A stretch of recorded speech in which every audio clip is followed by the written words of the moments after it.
Good day to all. Welcome to our discussion on JFET AC analysis. In JFET AC analysis, we need to include this factor. This is called the transconductance factor, which is represented by G sub M equals delta I sub D over delta VGS. GM is expressed in Siemens and ID is expressed in milliamperes, while VGS is expressed in volts. I sub D or ID is the drain current, wherein delta ID is the change in the drain current. VGS is the gate to source voltage, while delta VGS is the change in gate to source voltage. Since we are getting the ratio of current to voltage, it is a conductance. Conductance is expressed in terms of Siemens.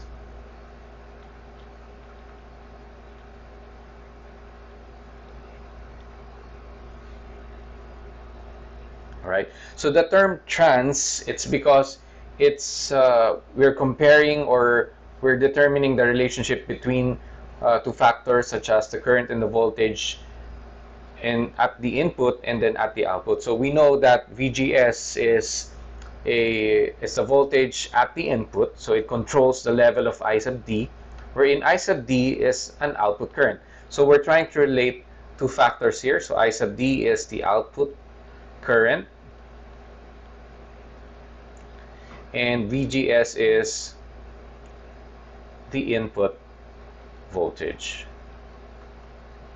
So that's why there is the word trans in this term. So transconductance factor. We can derive the equation for G sub M, which is the transconductance factor, by using Shockley's equation. So this is Shockley's equation. If you can still remember in your electronics 1 DC analysis for the JFET. So this is Shockley's equation for FET. All right. So let us recall, I sub D is the drain current. IDSS is the drain to source current with the gate shorted. So this is your saturation current. VG or VGS rather. So VGS is the gate to source voltage, and VP is the pinch off voltage. All right, and then we square this term. So this is our working equation for Shockley's equation. So how are we going to derive G sub M in terms of Shockley's equation? So we know that G sub M, which is the transconductance factor, is equal to delta ID divided by delta VGS. So we're just going to change or substitute I sub D in this equation and then get the derivative of that with respect to VGS. Right, so we have G sub M equals, instead of using delta, we're going to use D for the derivative, and then this is with respect to the change in VGS. So we're just going to replace I sub D in terms of Shockley's equation. So we have IDSS times 1 minus VGS over V sub P squared. All right. So since IDSS is a constant, we can take it out of our term here on the right. So we have IDSS times the derivative of 1 minus VGS over VP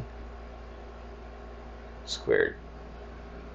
Right, so let's write a curl brace here. Okay, next is, this is actually a power formula, so it's U raised to N. So the derivative of U raised to N is equal to N times U raised to N minus 1 times du. Our U here is 1 minus VGS over VP, and N is equal to 2. So we're just going to refer to this derivative in order for us to get the derivative of this term with respect to VGS. So we have equals IDSS. This is 2 times 1 minus VGS over VP. Then we have 2 minus 1, right? And then the derivative of that with respect to VGS. 1 minus VGS over VP. So we just got the pattern from this derivative and applied it onto our working equation. So this is equal to 2IDSS, right, times 1 minus VGS over VP. So 2 minus 1 is just equal to 1. So that's raised to 1.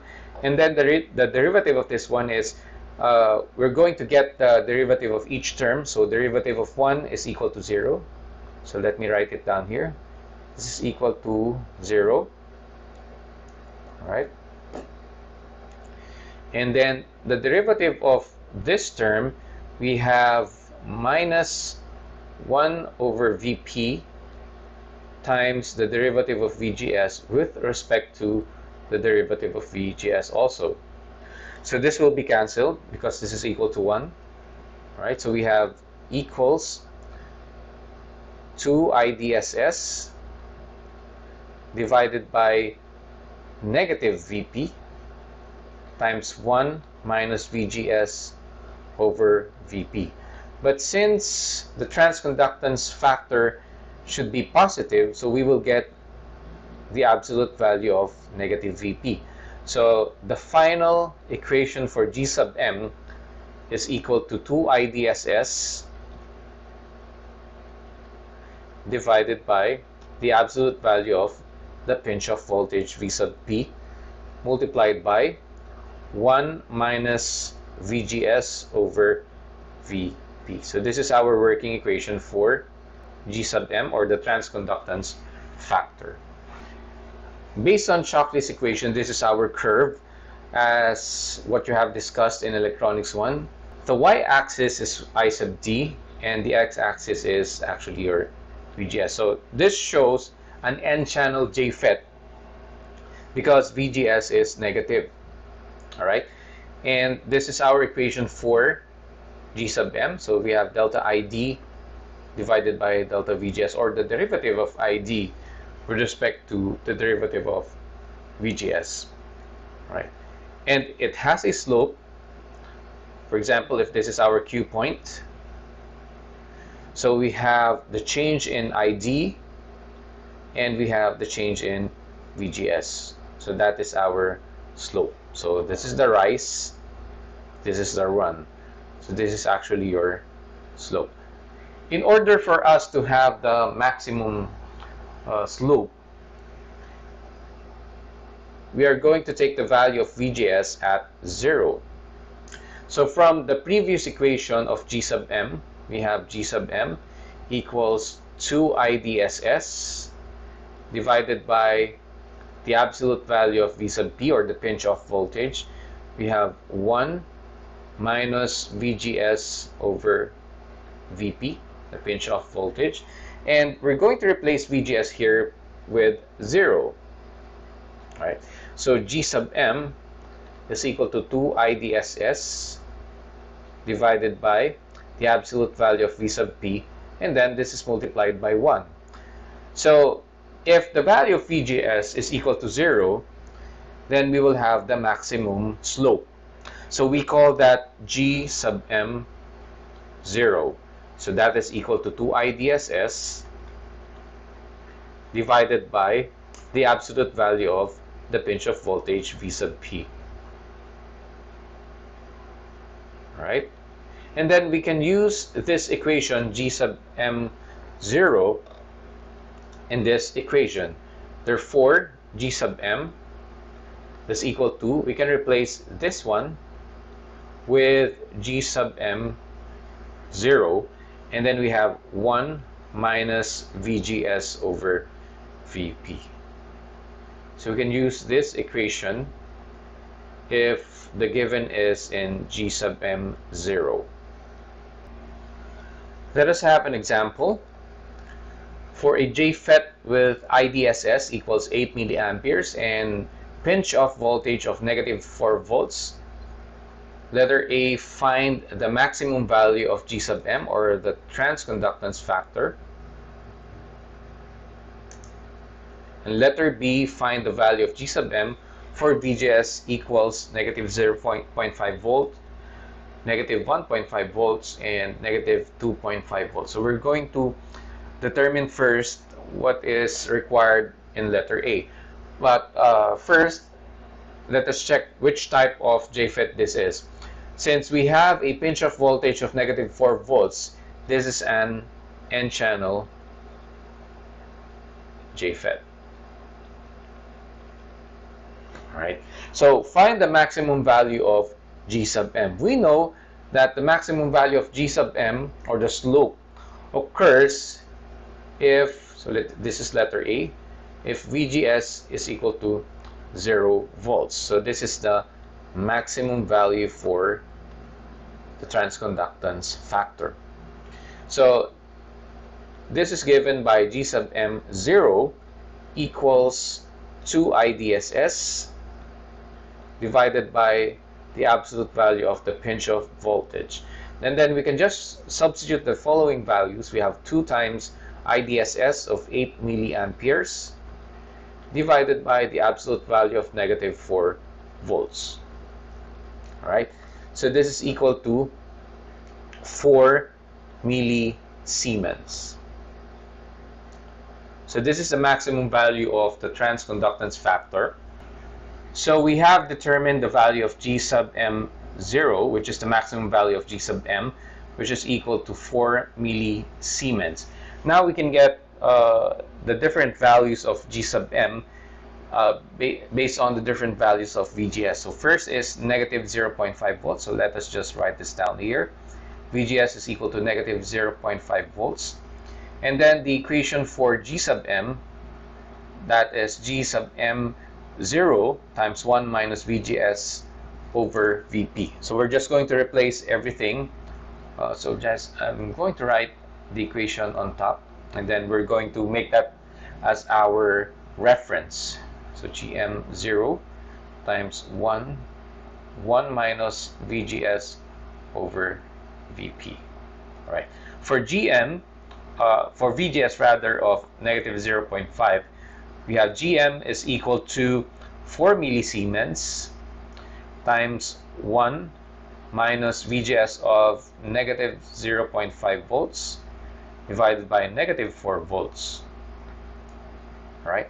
So this is equal to 3.5 millisiemens. For VGS equals negative 1.5 volts, we have G sub m equals 4 millisiemens times 1 minus negative 1.5 volts divided by negative 4 volts. So this is equal to 2.5 millisiemens. And lastly, for VGS equals negative 2.5 volts, we have G sub m equals 4 millisiemens times 1 minus negative 2.5 volts divided by negative 4 volts. So we have a value of 1.5 millisiemens.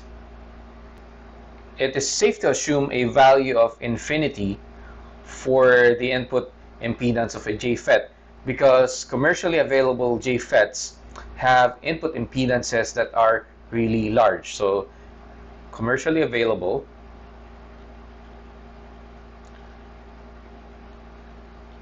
JFETs have very high or sufficiently high input impedances.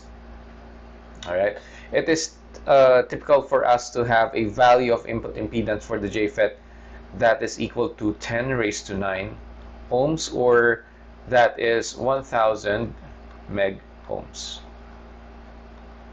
So it's basically an open circuit.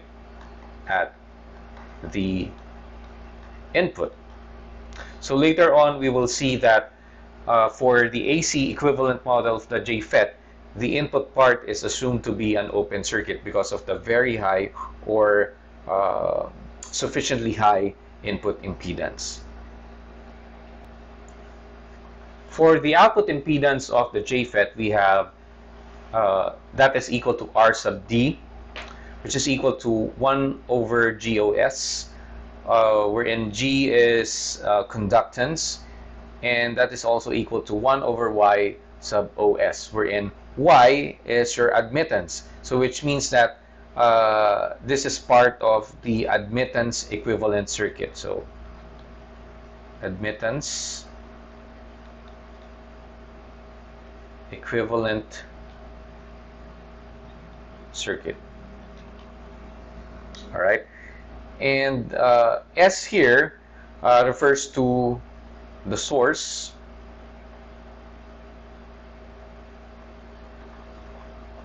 It refers to the source terminal of your JFET. If we hold VGS constant,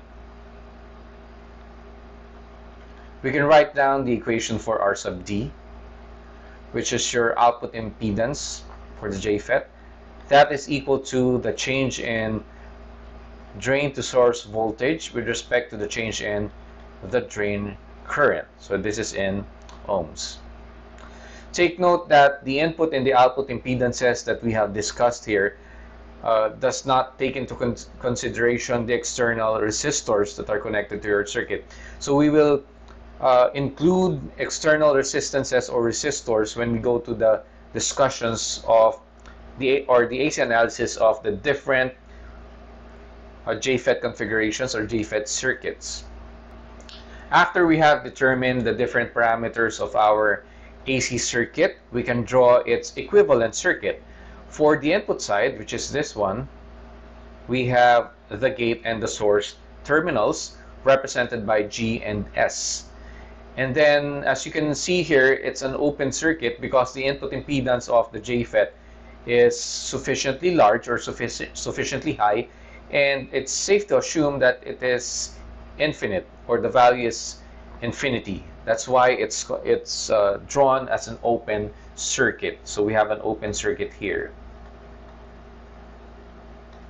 So the input impedance is infinite. For the output side, which is this one, the drain and the source terminals,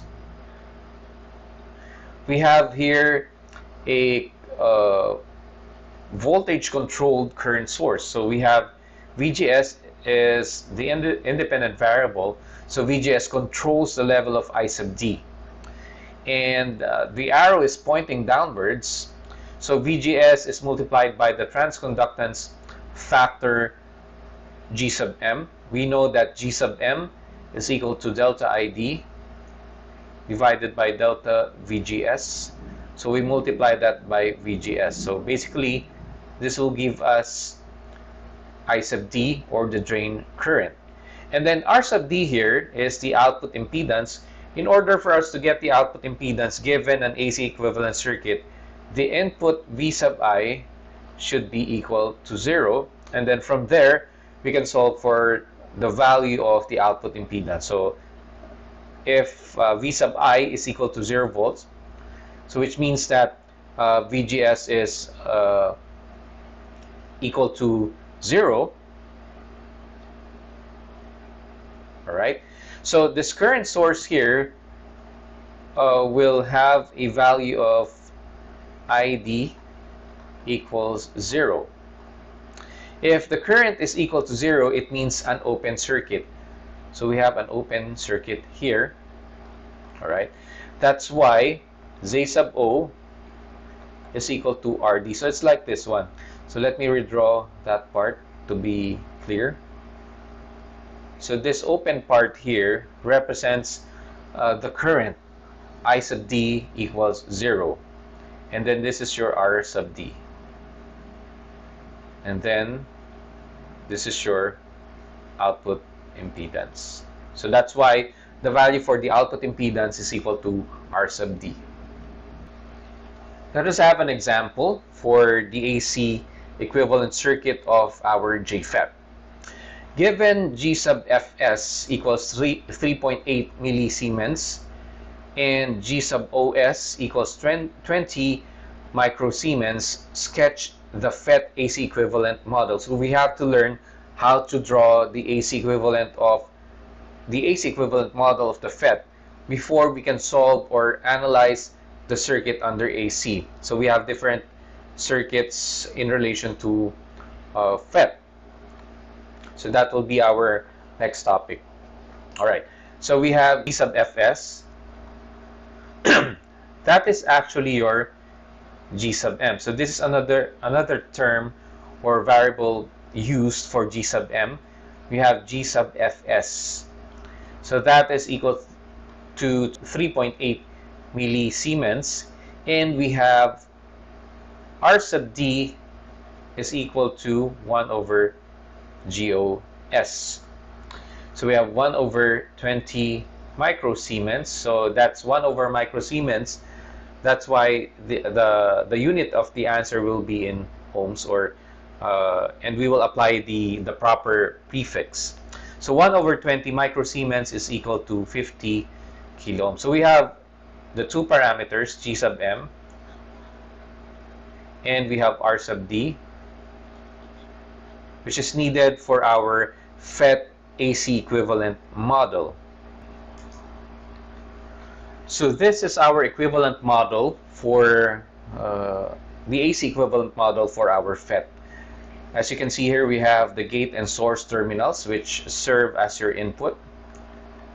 And we have the drain and source terminals, which serve as your output.